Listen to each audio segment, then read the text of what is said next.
نصيحة اتقالت لي، ويمكن أنا بحاول أعملها كل يوم وأسعى إن أنا أبقى فعلا هذا الشخص. ما تبقاش مقصر مع ربنا سبحانه وتعالى وما بتعملش اللي عليك وبتدعي لله إنه يوفقك ويرزقك. ده معيار على فشلك في أكبر عملية في حياتك، وواجب انت اساسي مطلوب منك. يعني ما تكونش انت ناسي علاقتك بالصلاة، ناسي القرب بالله، فما تبقاش ناسي الواجب بتاعك والاساس بتاعك. ومن المفترض ان علاقتك بربنا سبحانه وتعالى ده ركن اساسي من كونك مسلم.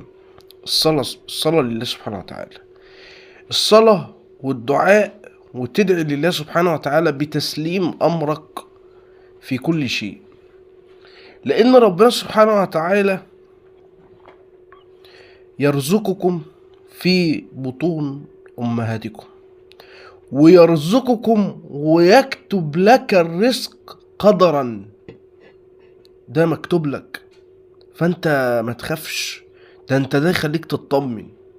بس في وسط ده ما تبقاش تدعي بالرزق، تدعي بالتوفيق، تدعي بان مشكلة عندك تتحل وانت مش بتصلي. ازاي؟ يمكن النصيحة دي لما اتقالت لي خلتني افكر، خلتني افهم، خلتني اقول لنفسي طب ما فعلا ازاي انا بدعي بالتوفيق والرزق ومثلا مقصر في الصلاة ولا مش بصلي. لعلها تذكرة. وأنا بقول إن الصلاة لله سبحانه وتعالى هي بمثابة تحسين للحالة المزاجية للإنسان وعلاج للاكتئاب. أنت رايح تقابل الله عز وجل، ولله المثل الأعلى. أنت بتقابل اللي خلق هذا الكون وعمره، فربنا سبحانه وتعالى لقائك بيه حتى لازم يبقى جميل.